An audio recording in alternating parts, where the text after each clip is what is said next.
Hello children, good morning.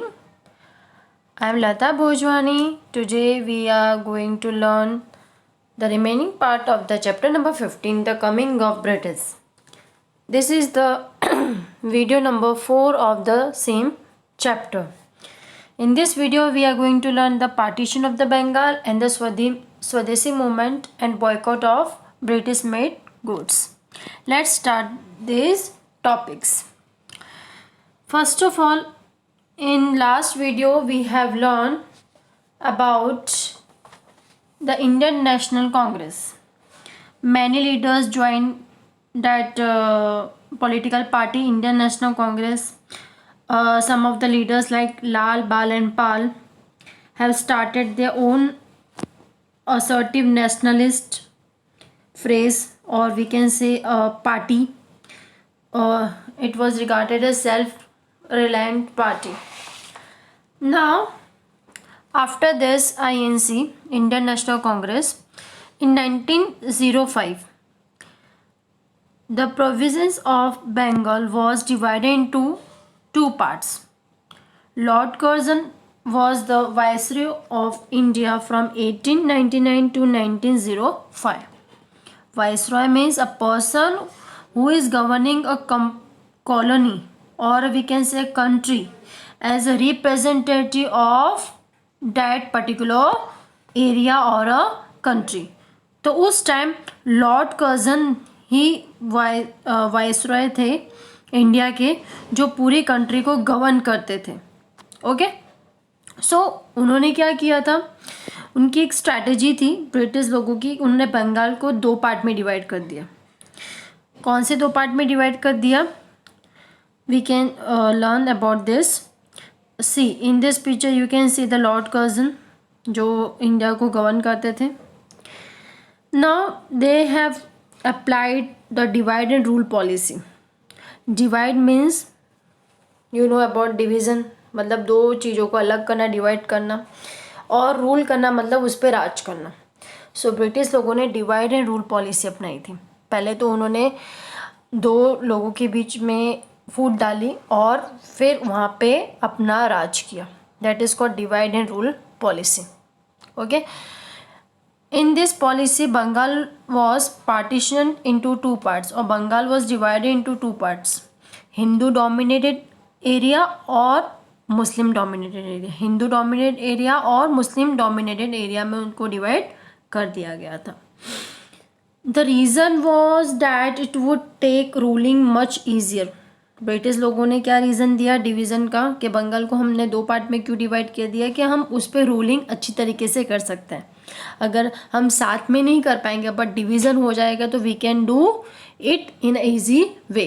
But उनका objective क्या था? फूट डालना, हमारे इंडिया में रिलीजन के नाम पे फूट डालना. तो उन्होंने हिंदू और मुस्लिम के बीच में sorry divide and rule policy अपनाई. पहले दोनों के बीच में फूट डाली, डिवाइड किया एंड फिर उस पर राज करने की कोशिश की.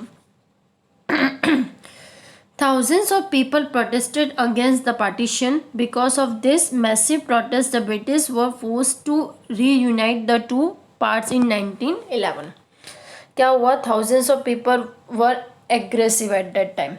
कि ऐसा क्यों किया गया? बंगाल के पीपल को अच्छा नहीं लगा कि उन्होंने इन बंगाल को दो पार्ट में डिवाइड कर दिया, हिंदू एंड मुस्लिम एरिया. सो उन्होंने इसके अगेंस्ट प्रोटेस्ट किया, आंदोलन किया कि ये चीज़ नहीं होनी चाहिए. आखिरकार ब्रिटिश लोगों को झुकना पड़ा और उन्होंने रीयूनाइट कर दिया. रीयूनाइट मतलब वापस से उन दो एरिया को मर्ज कर दिया, जोड़ दिया इन 1911 में. Then but it had already created a divide between the two communities. दो कम्युनिटीज़ के बीच ऑलरेडी डिवीज़न हो चुका था, ठीक है, फूट डल चुकी थी. तो इसीलिए the Muslim league was formed in December 1906 under the leadership of Nawab Salimullah Khan. Okay, कौन था लीडर मुस्लिम लीग का? नवाब सलीमुल्लाह खान. उनके अंडर में मुस्लिम लीग बनाएगी, जैसे हमारी पॉलिटिकल पार्टी बनाई गई थी. इस लीग में फिर Aga Khan joined it soon after the Mohammad Ali Jinnah join the Muslim league in 1913. 1930 में Aga Khan as well as Mohammad Ali Jinnah ने भी ये लीग को ज्वाइन किया। ओके, और this is for only Muslim community. वो अपनी मुस्लिम कम्युनिटी को आगे बढ़ाना चाहते थे as compare to Hindu community.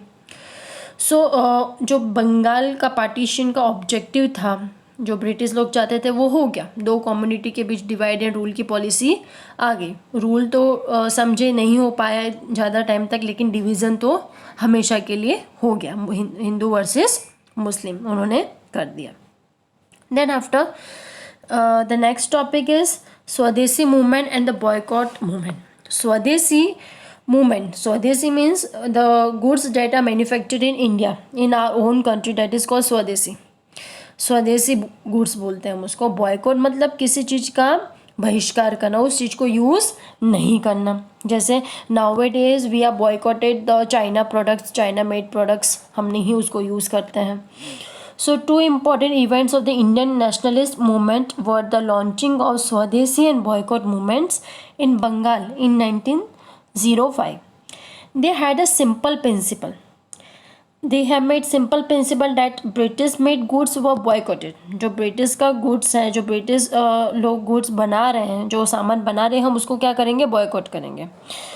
और अपनाएंगे क्या, people were asked to buy Indian made goods. India में जो बने हुए गुड्स हैं, स्वदेशी गुड्स है, उसको अपनाया जाए।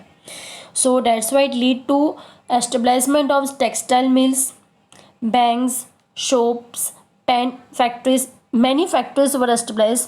Okay, and they have made the स्वदेशी goods, मतलब इंडियन मेड गुड्स थे, और ब्रिटिश के गुड्स को क्या कर दिया, वर थ्रोन अवे मतलब पूरी तरीके से उसका बॉयकॉट करने लगे, उसका यूज़ नहीं करने लगे। सो बहुत लोगों ने नारे दिए कि स्वदेशी खरीदो, बाय स्वदेशी गुड्स। ओके, बहुत सारे पोस्टर्स लगाए गए। Even students and womens join the movement in a large numbers. They were protesting that we should not use what, British made goods. Okay, boycott the British made good, British के कोई भी चीज़ों का हम use नहीं करेंगे। They have also established the schools where the traditional education system was followed. क्योंकि British लोगों ने तो सिर्फ इंग्लिश मीडियम स्कूल्स उस टाइम बनाए थे, बट वहाँ पे ट्रेडिशन नहीं सिखाए जाते थे, इंडियन के ट्रेडिशन, हमारी भाषा। सो एट दैट टाइम स्कूल्स में भी हिंदी भाषा का प्रमोशन हुआ, प्रमोट किया लोगों ने under the Swadeshi movement. Then after the movement spread to all over the part of the India. बहुत सारे क्राउड्स अटैक किए गए जो लोग ब्रिटिश के खिलाफ थे।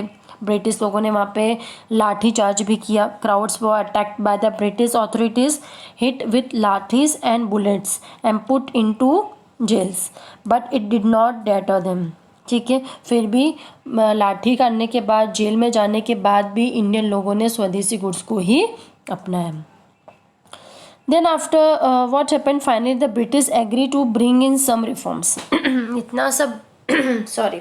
इतना सब प्रोटेस्ट होने के बाद भी ब्रिटिश मान गए कि चलो कुछ रिफॉर्म्स लाना चाहिए, कुछ इंडियन सोसाइटी में चेंज लाना चाहिए। But soon after the first World war broke out in 1914, British लोगों ने एक डिसीजन लिया कि हम रिफॉर्म्स लाएंगे। पर उसके बाद क्या हुआ, एकदम से फर्स्ट वर्ल्ड वॉर चालू हो गया 1914 में। You can see the pictures of First World War here. Okay, the British asked the Indians to help them fight the war and they asked the Indian that वो हमको थोड़ा help करें इस war में, फर्स्ट वर्ल्ड वॉर में। द इंडियंस हेल्प थिंकिंग दैट ब्रिटिश वुड मेक changes after the war ended in 1918. So and they give them their freedom. At that time Indians ने क्या सोचा कि ब्रिटिश चलो फ्यूचर में शायद हमारी मदद करे, फ्यूचर होप रखा है कि after the world war they may reform our society. That's why Indian लोगों ने उनको हेल्प भी की to fight against the war. But what happen, but instead the British pass strict laws. उन्होंने और ज़्यादा स्ट्रिक्ट लॉस बनाए, बहुत ही स्ट्रिक्ट लॉस बनाए। उनका जो मास्टरमाइंड था, उनको रिफॉर्म्स लाना नहीं था सोसाइटी में, सिर्फ इंडियन लोगों की हेल्प चाहिए थी कि फर्स्ट वर्ल्ड वॉर में वो उनकी हेल्प करें। तो उन्होंने कौन सा एक्ट पास किया? Rowlatt act. रॉलेट एक्ट के अंदर it entitle the British to arrest anyone found suspicious of plotting against the British Raj. इस एक्ट के अंदर अगर ब्रिटिश के खिलाफ कोई भी प्लानिंग चल रही है, ठीक है, तो उस इंसान को, उस पर्सन को अरेस्ट किया जा सकता है without any trial in the court.